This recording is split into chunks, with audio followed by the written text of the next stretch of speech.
প্রথম অংশে আমরা দেখেছিলাম, পুরো অংশটা আমরা আলোচনা শেষ করে উঠতে পারিনি। তো সেই কারণের জন্য ছোট্ট কিছু এবং সামান্য কিছু অংশ বাকি ছিল, তাই এই অংশটিকে আমরা সংযোজন করছি। তো যেখানে আমরা শেষ করেছিলাম সেটি হচ্ছে যে শহরের অসুখ যেভাবে আমাদের প্রতিদিনের জীবনকে ধ্বংস করছে, সেই কারণের জন্যই কবি গাছকে ভালোবাসতে বলছেন, গাছের প্রতি আরও বেশি করে বন্ধুত্ব, আরও বেশি করে ভালোবাসা তিনি বাড়াতে বলছেন। কারণ যে কোনো মানুষই মানে যে কোনো মানুষের চোখই দেখতে চায় সবুজের বিস্তার, সবুজ গাছপালা, সবুজ প্রকৃতি, সবুজ ঘাস, সবুজ ফসল, এই সমস্ত কিছুই দেখতে আমাদের ভালো লাগে।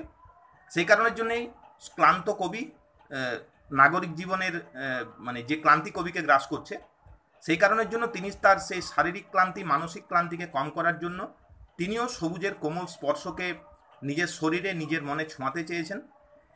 তিনিও আকুলভাবে প্রার্থনা করেছেন গাছের সমারোহ, সবুজের সমারোহ, বাগানের সমারোহ, যাতে করে মানুষ বাঁচে, প্রকৃতি বাঁচে, সমাজ বাঁচে, সভ্যতা বাঁচে, গ্রাম বাঁচে এবং শহর বাঁচে।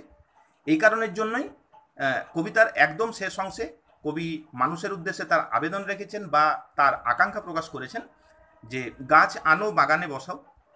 মানুষের মনের মধ্যে সবুজের সতেজতা জাগাতে চেয়েছেন, মানুষের শরীরের মধ্যে সতেজতা জাগাতে চেয়েছেন, এবং এইভাবে সবুজের প্রতি তার ভালোবাসা, সবুজের প্রতি তার দুর্বলতা, সবুজকে দীর্ঘদিন ধরে না দেখার ফলে তার যে আক্ষেপ, তার যে দুঃখ, তারই একটা বাহ্যিক প্রকাশ, সেই দুঃখের একটা অভিব্যক্তি আমি দেখি কবিতার মধ্য দিয়ে কবি শক্তি চট্টোপাধ্যায় প্রকাশ করার চেষ্টা করেছেন।